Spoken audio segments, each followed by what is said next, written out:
Bienvenidos y bienvenidas a Política al Grano, el podcast en el que hablamos de política al calor de una buena taza de café. Sírvete el tuyo que mientras te lo tomas, nosotros te contamos.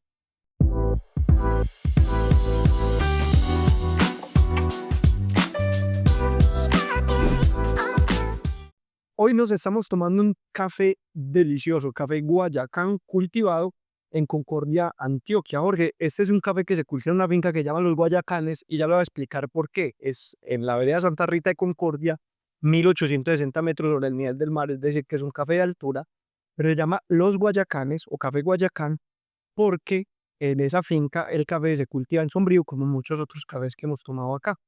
Y el sombrío lo producen estos árboles tan hermosos de flores amarillas y rosadas, pero además de eso, ellos tienen allí cultivados árboles nativos y árboles frutales, lo que además mejora los suelos, mejora el sabor del café, pero es muy bueno para el medio ambiente. Entonces, este es un café que tiene mucha gracia, ya más de 45 años en este proyecto familiar las personas que lo cultivan y los invitamos a que lo tomen, a que tomen café de finca, cafés buenos que no son pasillas importadas y que pues no solo dan un mejor sabor, sino que también sirven mucho para favorecer la economía de nuestros campesinos y campesinas. Jorge, cuéntanos de qué vamos a hablar hoy.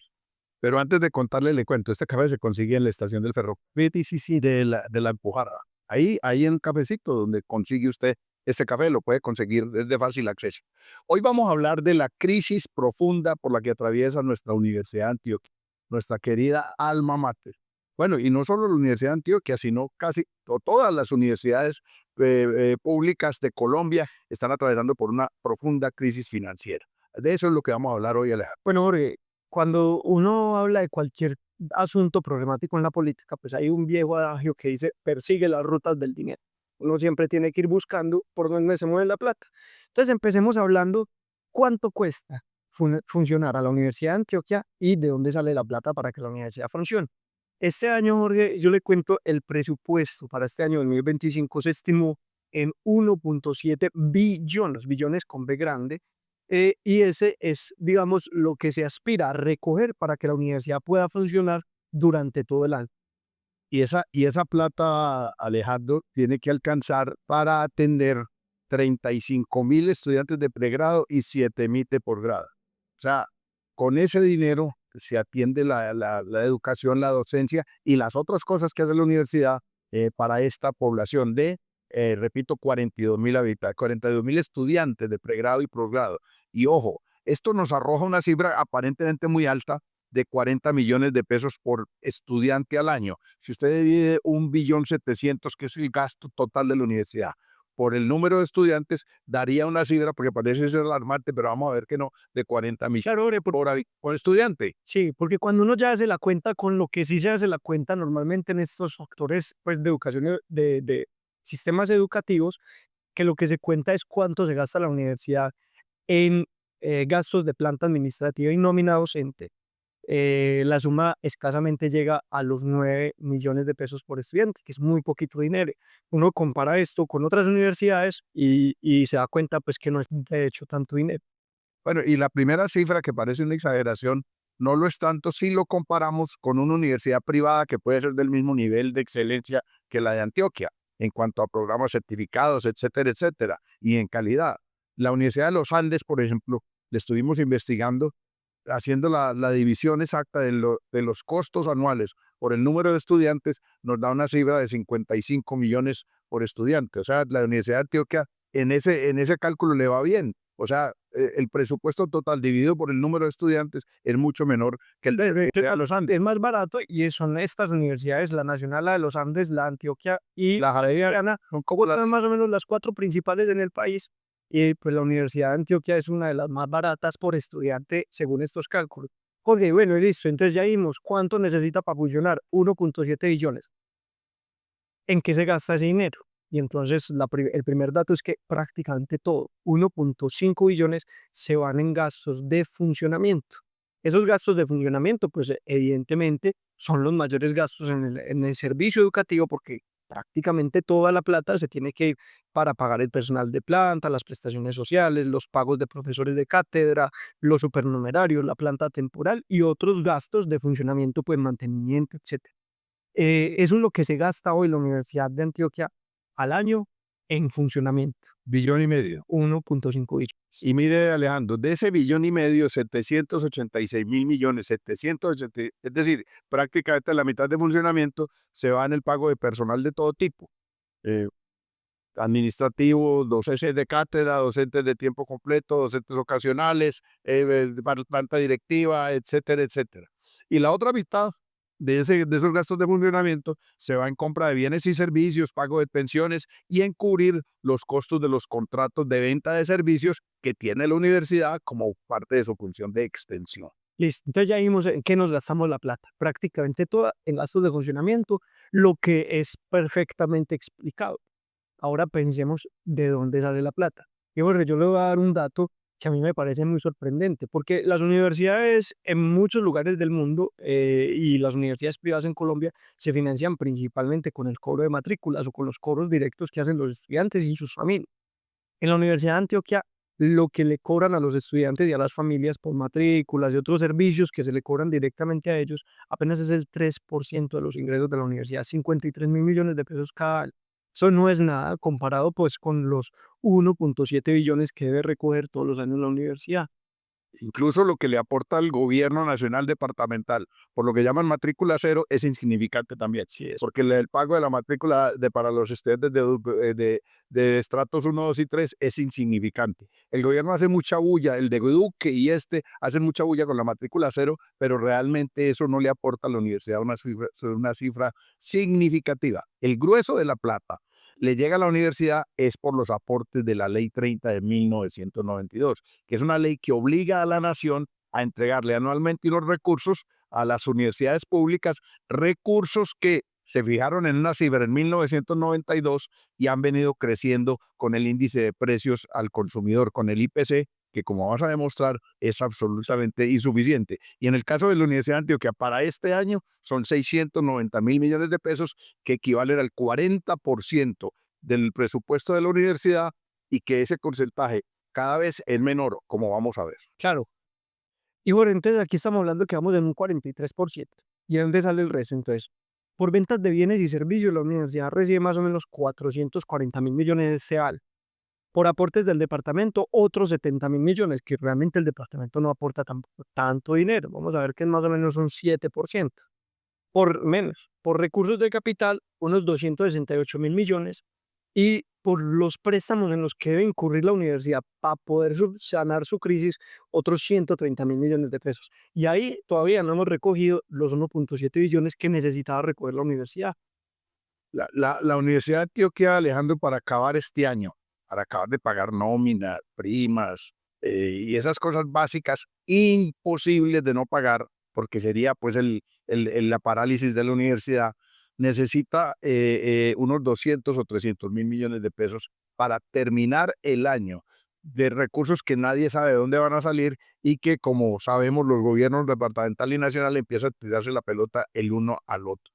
Y esto es gravísimo, porque además de este déficit de caja, de tesorería, para poder terminar el año, está el déficit estructural, el déficit que arrastra la universidad, por eso que explicamos, claro, que cada año los recursos que se entregan solo crecen con el IPC, mientras que los gastos crecen con una dinámica diferente. Hablemos de eso. ¿Qué es lo que pasa, Jorge? Vea, la ley 30 de 1992 estableció una fórmula para calcular lo que el gobierno nacional le entrega a las universidades.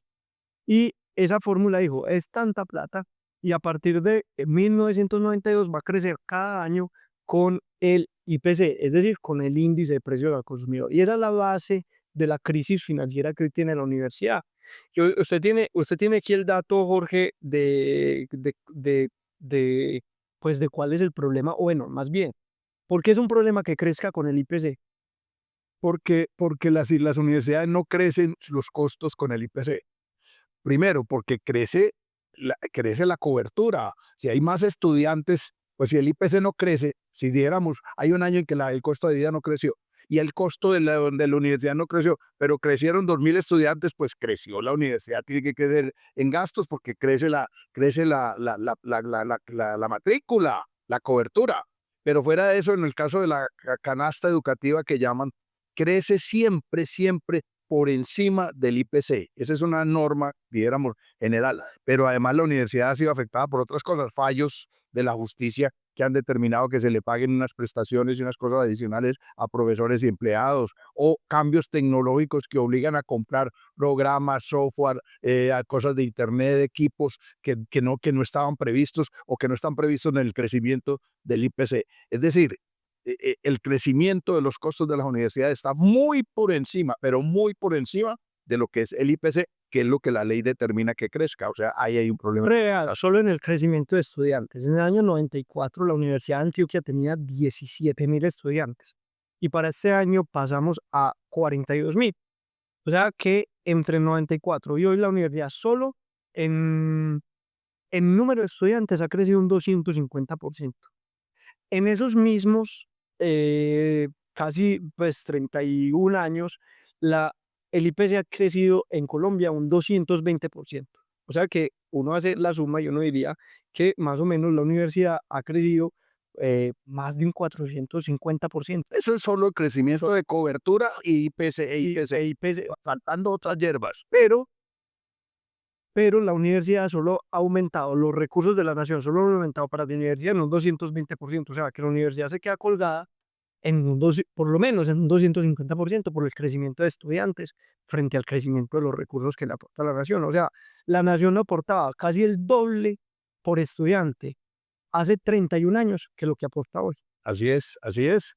Y replicando a un famoso expresidente, esto quiere decir que los costos de las universidades, los costos están subiendo en ascensor, mientras que los aportes de la nación están subiendo por las escaleras. Esto se resolvería si el gobierno apoyaran decididamente un proyecto de ley que presentó nuestra representante Jennifer Pedraza en el Congreso para que la canasta educativa o el aporte de la nación a las universidades crezca con una sintonía distinta con los verdaderos costos de lo que se llama la canasta educativa. Pero el gobierno, en vez de ayudar, ha estado obstaculizando ese proyecto de ley. Sí, como usted lo dice, pues lo primero es que el gobierno hoy aporta estrictamente lo que le dice la ley 30. O sea, no aporta, no pone un peso más de lo que le dice la ley 30. Y además de eso, como usted lo estaba contando hace un momento, es en esta modificación de la ley 30, realmente el gobierno no se ha portado como un promotor de la reforma legal, sino antes obstaculizándola. O sea, hoy está la ley ahí medio en vilo, ha pasado a Cámara para que se siga debatiendo, pero, pero ha estado en problemas para salir adelante. Y esto es lo que los estudiantes, docentes y la comunidad educativa de todas las universidades públicas del país llevan años llamando la crisis estructural o el déficit estructural. Y para el caso de la Universidad de Antioquia, ahora sabe cuánto le adeudaría el gobierno nacional de esta crisis estructural. Por lo menos 1 billón de pesos. O sea, casi un año de funcionamiento. Bajita la mano, Bajita la mano. bajita la mano. Bueno, vale la pena mencionar aquí algo, Alejandro, porque como dijimos, el gobierno nacional le chuta la pelota al gobierno departamental y el departamental se la vuelve a chutar al nacional y en esa se la pasa. Y al gobierno departamental algo de responsabilidad le cabe, aunque la ley no obliga a los departamentos a hacer aportes a las universidades públicas de los entes territoriales. En Antioquia sí hay una ordenanza, la ordenanza 13 de 1964 obliga, que creó una estampilla, obliga al departamento a entregarle los recursos. Esa ordenanza ha sido modificada sucesivamente. Y en este caso, la gobernación de Antioquia le está aportando entre el 5 y el 7% del presupuesto a la Universidad de Antioquia. Eso es lo que manda la ordenanza, pero podría el departamento hacer un esfuerzo mayor también, habida cuenta que lo único que ha hecho el departamento es conseguir una plata prestada con el IDEA a la universidad, que eso no resuelve la crisis, sino que la puede... Lo que hace es postergarla, pues como la universidad pagando con tarjeta de crédito las cosas. Y, Jorge, para acabar de ajustar esta crisis financiera se suma una crisis de gobernabilidad.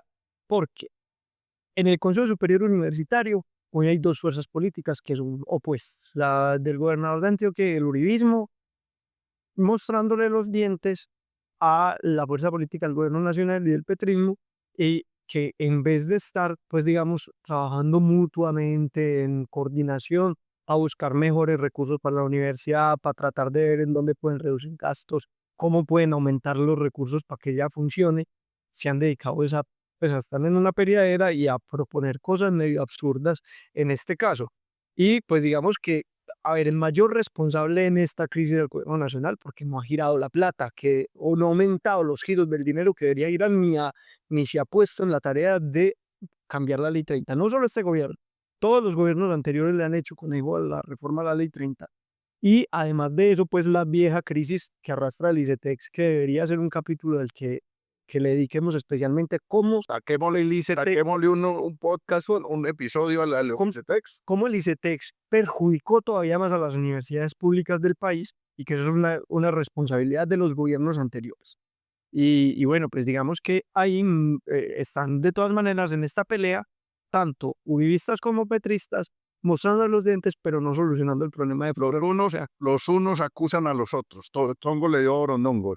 Entonces Andrés Julián dice que es culpa del gobierno nacional. Tiene razón, porque él tiene alta responsabilidad.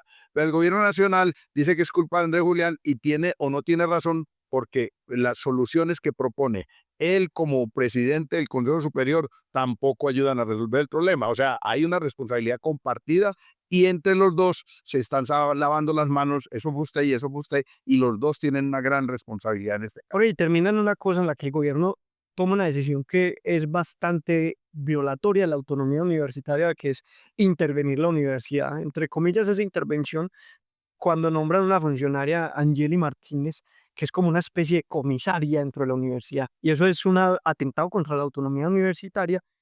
Y pues digamos que en una crisis de esta magnitud, que lo que deberían estar haciendo gobierno nacional y departamental es colaborar para resolver la crisis, ver qué van a hacer, se han puesto a pelear y el gobierno termina mandando una funcionaria, pero no mandando más plata, que es en última lo que necesita la universidad.